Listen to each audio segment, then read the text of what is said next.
Hi, I'm astrologer Penny Dix and welcome to another Astrobite. Yes, 2 days in a row because today is the 4th of February, Tuesday. And we have quite an interesting day astrologically because Jupiter today, our planet of luck, opportunity, expansion, and all sorts of good things, spiritual truth, Jupiter goes direct from its retrograde that it's been doing for quite a long time now in the sign of Gemini, our sign of communication, an air sign. So this is good news. So as I said yesterday, I've had a couple of days where it's already been a bit, and today is a much better day astrologically. There is one tricky aspect, but on the whole, that will be growth provoking rather than depressing. It will make our brains have to work because it's actually Mars retrograde in Cancer squaring Chiron in Aries. But I'll come to that in a minute. Let's have a look at this energy of Jupiter direct and why this is such a big deal, because I really feel because we're coming up to a point where nearly every single planet is going to be going direct for a few days. And it's like, that is great energy. That is exciting energy. That is really all systems go, green lights all round. And what we've got today with Jupiter going direct is freedom and opening up of our thoughts and ideas, because it is in Gemini, it is expansion. I think good ideas, fortunate ideas, some optimism coming in. So we may hear news today on the world stage or in our own personal lives, which is uplifting, upbeat, which makes us happy, excited, because that Mercury is still trining Jupiter. So we have this lovely energy still going on, still processing. And I think after the last few days of this start of February with this, as I say, build up of Pisces energy and the water and the emotion and the depth of feeling, to have Jupiter in an air sign saying, hey, come on, let's really kind of just rise up a bit and get our psyche and our consciousness back up to a higher vibration, out of the depths of our unconscious and the sort of, navel gazing and sort of meditating on our inner world and our inner soul and psyche, because this is really asking us to be out there, to look out there, to recognize the value that we have in our own lives and actually in others' lives.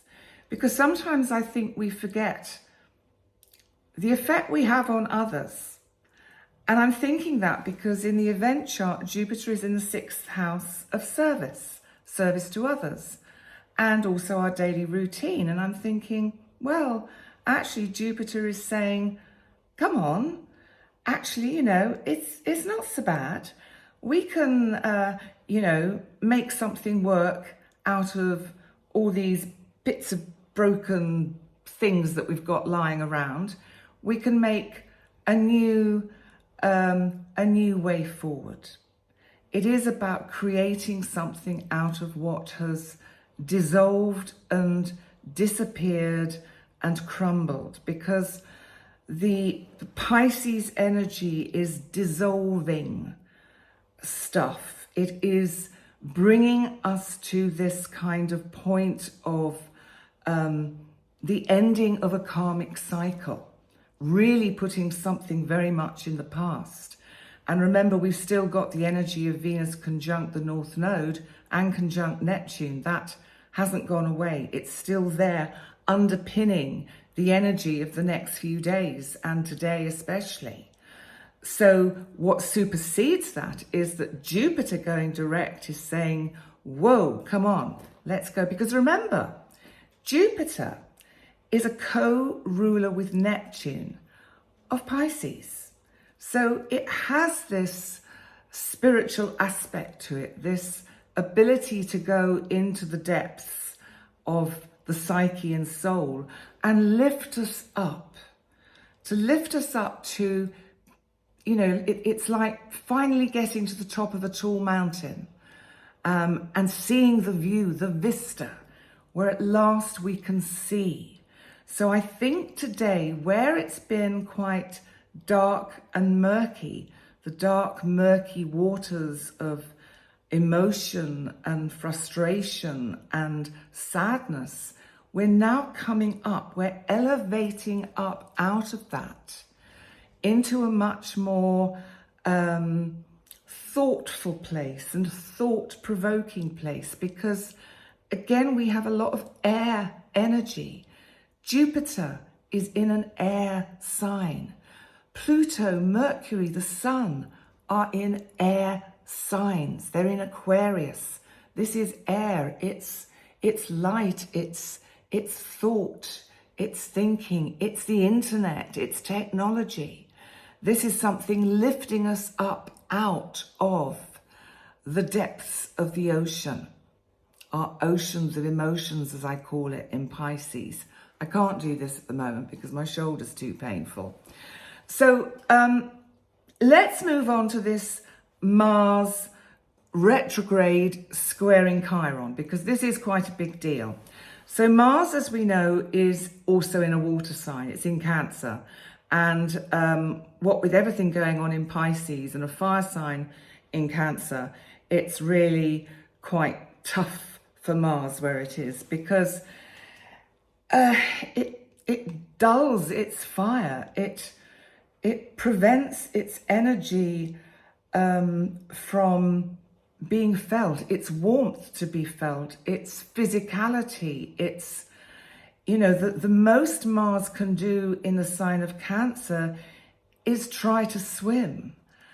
And I think Mars has been kind of basically stuck doing the doggy paddle as it's been retrograde in Cancer. So really dampening, putting, you know, water putting out the fire.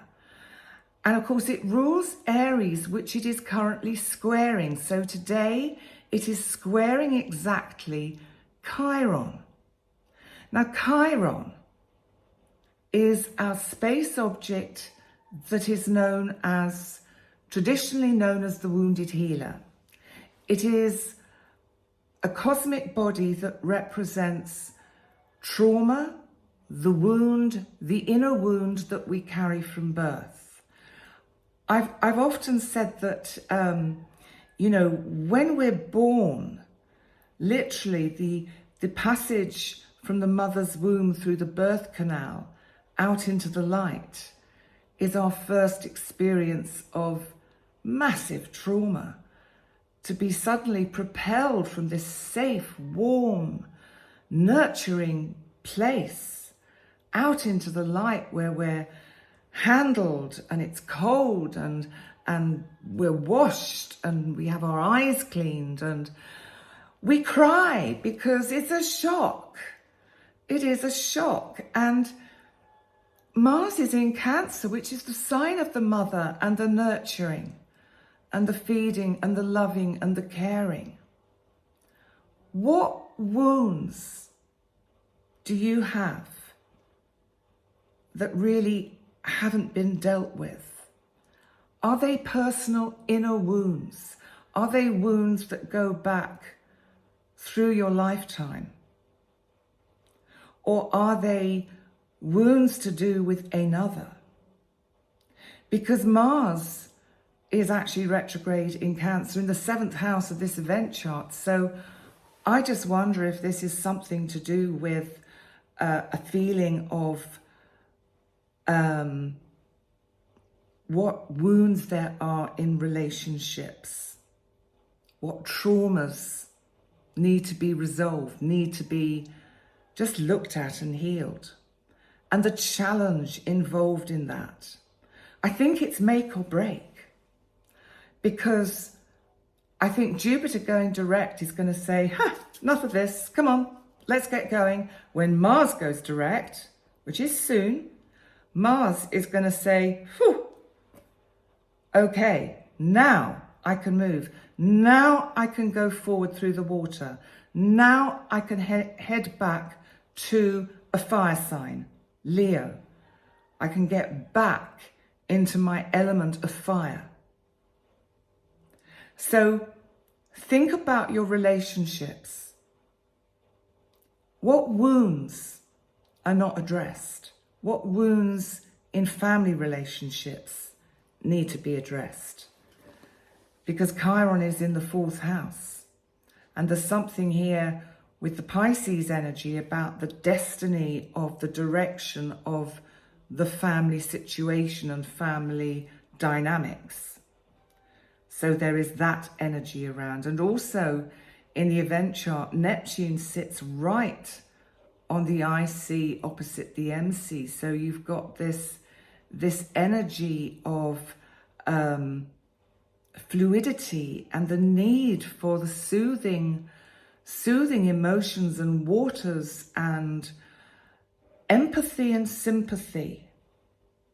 You know, sometimes we can be too harsh, and this Mars square Chiron may see that Mars part of ourselves, that assertive and directive and angry part, being just too strident, just too hurtful. So bear that in mind, be mindful of that. And then if we come and look at our word for the day, I actually thought we should look at the word opportunity and just raise the energy a bit, because opportunity is about Jupiter. And Jupiter is going to bring opportunity as it moves direct. And today could most certainly be a day of fortunate events or fortunate opportunities. And Thomas A. Edison said, opportunity is missed by most people because it is dressed in overalls and looks like work. And Milton Berle said, if opportunity doesn't knock, build a door. Winston Churchill said, a pessimist sees the difficulty in every opportunity, whereas an optimist sees the opportunity in every difficulty. And that's what I'm talking about with this Mars square Chiron. What difficulties do you have in personal relationships or in relationships within the family? How can you turn these into opportunities for growth? Bring in some action and proactive kind of decisions. Be decisive about how you go forward. Pisces is making us a bit too wishy-washy and flexible with all the energy in Pisces.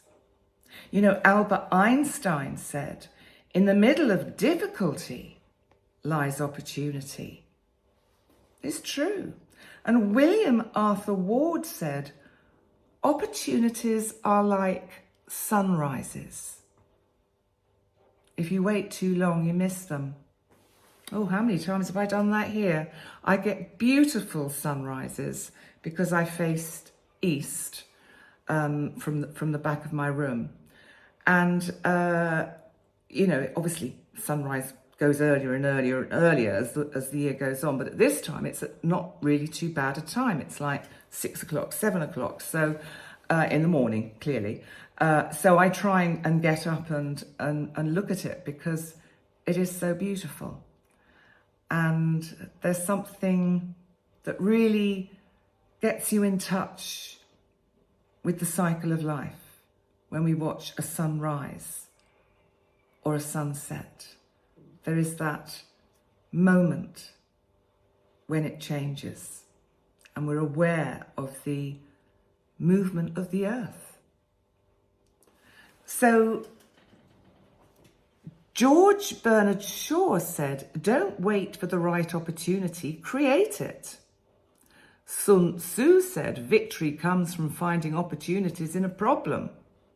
And that's what I really adhere to.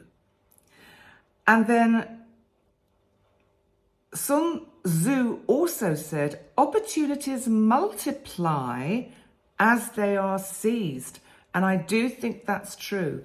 Once we get into that frequency of, this would be a good way to go, this would be a good way to tackle this, then another kind of door opens or an opportunity. And we think, if I hadn't done those 2 steps, these ones couldn't have happened. And finally, Tom Peters says, if a window of opportunity appears, don't pull down the shade. Well, I think it's about recognizing the importance of and really seizing opportunities, even when they come disguised as challenges or hard work. Because sometimes, to get to where we want to go, we have to pay a price. But, often the price we pay is ultimately worth it. So, on that note, I'd like to say thank you so much for joining me for yet another Astrobite. Please remember to like, comment, subscribe, and I look forward to seeing you next time. Bye for now. Bye.